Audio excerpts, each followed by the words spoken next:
ever feel like you're in a constant battle with your to-do list? Oh, absolutely. Like there's this invisible force that just keeps you from getting things done. Yep, I know that feeling. Well, you are definitely not alone. We're diving into the psychology of procrastination today, but not just the surface stuff. Right. We're going way beyond those generic tips like just do it, which, let's be honest, never really work, and really getting to know your own procrastination style. Because we all have one. Exactly.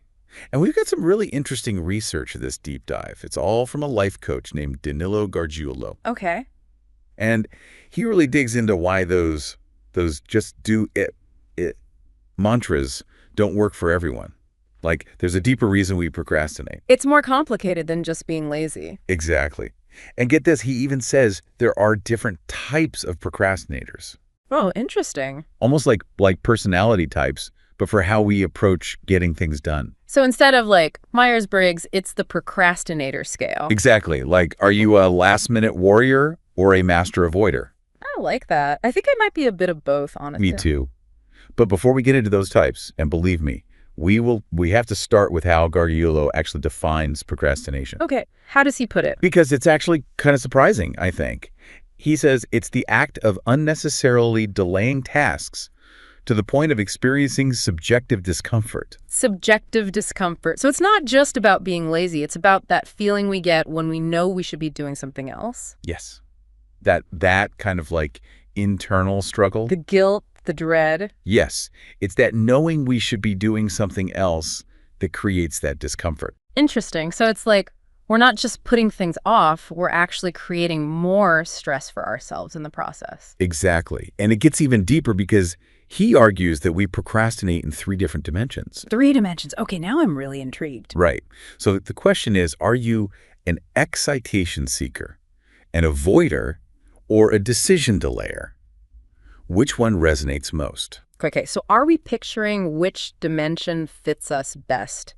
Feeling that last-minute rush, or maybe sidestepping those what-ifs? Because those are definitely real. Definitely. But hold on to those thoughts, because they're going to be key to finding the right tips for you later on. Oh, yeah. But it gets even more interesting. He does. Because on top of those 3 dimensions, Gargiulo says there are actually 6 distinct procrastination styles. It's true. Like we were saying earlier, different personality types. Yeah. He breaks them down as the perfectionist, the dreamer, the worrier, the defier, the crisis maker, and the overdoer.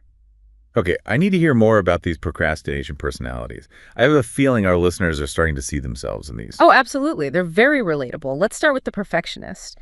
They're the ones who get so caught up in the details that they never actually finish the project. It has to be flawless, and that can be really paralyzing. Oh, I know that type well. Always finding flaws that no one else would ever notice. It's so frustrating. Okay, what about the dreamer? I feel like I might know this one too. The dreamers are all about the big picture, the exciting possibilities. Right. But they often struggle to break those big ideas down into, like, actionable steps. So, They get lost in the clouds a little. Exactly. They might have grand plans, but without any concrete action, those dreams just stay dreams. So it's less about avoiding work and more about getting lost in the excitement of the idea of the work. Exactly. Yeah. And speaking of avoiding work, let's talk about the worrier. Ooh, I have a feeling I know this one. This is someone who gets so bogged down by the what-ifs that they just avoid the task altogether. They're worried about making mistakes, facing criticism, or things not going according to plan. So they'd rather avoid the potential discomfort of failure than even try. 100%. Even if it means dealing with the stress of an unfinished task looming over them. Yes, exactly. Okay, that one hits close to home. What about the defier?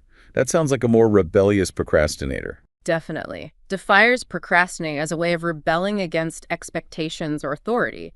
It's their way of maintaining a sense of control. So if someone tells them to do something, they might delay it just to prove they're not being controlled. Exactly. It's like a power play. Wow, that's a really interesting way to look at it. Mm-hmm. Okay, so who are we missing?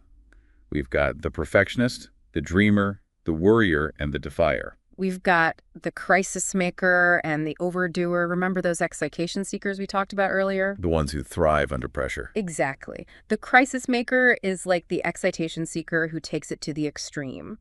They intentionally wait until the last minute, creating a crisis that fuels their motivation. So they're not just comfortable with pressure, they actually need it to function. Right. They might even get a thrill out of it. And finally, we have the overdoer. This is someone who takes on too much, spreading themselves thin, and ultimately struggling to complete anything on time. Ah, yes.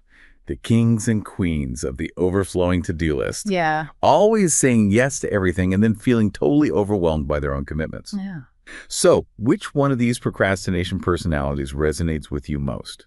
Are you a detail-oriented perfectionist, a big-picture dreamer, a worry-prone worrier, a rebellious defier, a thrill-seeking crisis maker, or an overcommitted overdoer?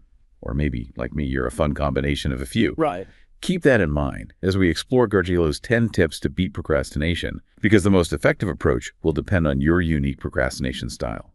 Okay, we spent a lot of time getting to know those procrastination personalities, but how do we actually overcome those tendencies? Right. We don't want to just diagnose the problem. We need solutions. Exactly. That's where Gargiulo's 10 tips come in. And he doesn't just throw out generic advice. He actually connects each tip back to those procrastination styles. Which I love because it makes it so much more practical and applicable. Right. Okay, so let's dive into these tips. Where does he suggest we start? Tip number 1 is all about self-awareness. Become aware of your internal dialogue. So that means like paying attention to those thoughts and doubts that pop up when we're about to start or avoid a task. Exactly. We all have that inner voice, and sometimes it can really sabotage our best intentions with all that negative self-talk. Oof, yes, that inner critic can be brutal. Right. So Gargiulo encourages us to really notice those automatic thoughts and actively challenge them. So for example, if you catch yourself thinking, ugh, I'll never finish this, maybe try reframing it as, okay, I can at least make a start. Exactly. It's about shifting from that place of defeat to a more empowered mindset. Love it. Okay, what's next on Gargiulo's list? Tip number 2 is free yourself from the identity of a procrastinator. Oh, I love this one. It's like saying, I'm not defined by my procrastination. It's a behavior, not a personality trait. Okay? Exactly. It's so easy to get stuck in that I'm just a procrastinator mindset. Yeah, totally.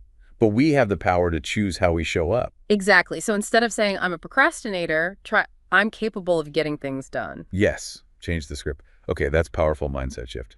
What's next? Tip number 3 is especially helpful for those worriers out there. Focus on the benefits of immediate action.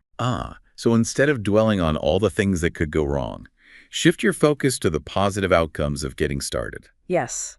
Imagine the relief of crossing that task off your list, the sense of accomplishment, the progress you'll make toward your goals. It's choosing to focus on the reward rather than the risk. Okay, that's a perspective shift I need to work on. What about tip number 4? This one's interesting. Identify side benefits. Sometimes we procrastinate because unconsciously there's something we're gaining from putting things off. Like what? What kind of side benefits could there possibly be to procrastination? It could be anything from avoiding uncomfortable feelings to getting attention or sympathy from others. Maybe you get a rush from that last-minute scramble. Or maybe you secretly enjoy the feeling of being needed when you finally come through in the clutch. Exactly. Procrastination can be a coping mechanism, and once you identify those hidden benefits, you can start to address them in a healthier way. Fascinating. Okay, on to tip number 5. What do we have? This one is crucial for the perfectionists listening.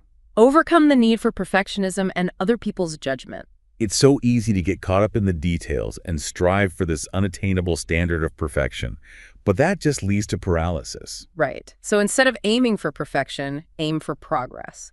Gargiulo reminds us that done is better than perfect. Yes, progress over perfection. Love that. What's next? Tip number 6 is all about practicality. Evaluate the time needed to complete your tasks. Ah, yes, realistic time management. It's so easy to underestimate how long things will actually take. Right. Which can lead to that overwhelmed feeling and ultimately more procrastination. So Gargiulo encourages us to break down tasks into smaller chunks and realistically estimate how long each one will take. And I imagine this is especially important for those overdoers who tend to overcommit and end up with those mile-long to-do lists. Breaking things down into smaller, more manageable steps can make a huge difference. Okay, what's tip number 7? This one is short and sweet. Plan less and act more. Oh, the irony. It's Yeah. about finding that balance, right? Because sometimes we can get so caught up in planning that we never actually get around to doing the work. Exactly. It's about recognizing when planning has become another form of procrastination. So make a plan, but don't let it stop you from taking action. Exactly. Okay, what about tip number 8? This one might seem obvious, but it's often overlooked. Delegate or eliminate tasks. Yes, we don't have to do everything ourselves. And yet, so many of us fall into that trap. It's about being realistic about your time and energy and recognizing when it makes sense to ask for help or just let go of things that aren't truly essential. If you're feeling overwhelmed, take a look at that to-do list and see what you can delegate, outsource, or even just eliminate altogether. Okay, we're on the home stretch. What are the last 2 tips? Tip number 9 is all about prioritization. Focus on the actions that allow you to achieve important goals. So it goes back to that idea of aligning your actions with your values, making sure that what you're spending your time on actually matters to you. Exactly. Okay, and last but not least, tip number 10. This one's so crucial, especially in our distraction-filled world. Manage distractions and distractors. Yes, the battle against distractions is real.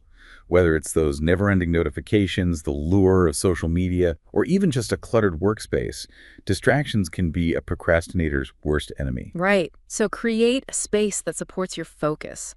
Silence those notifications, put your phone in another room, and let those around you know that you need some uninterrupted work time. It's about setting yourself up for success. And with that, we've covered all 10 tips. That was a lot to take in, but it's so insightful. It really is amazing how much our procrastination style is connected to our personality and how we view the world, you know? Right. And once you understand why you procrastinate, you can start to find strategies that actually work for you, not just some generic advice that doesn't really address the root of the problem. So to our listeners out there, we want to hear from you. Which procrastination personality resonated most with you, and what tips are you going to try this week? Let us know. We'd love to hear what works for you. And that's another deep dive done. Until next time, happy learning and happy doing.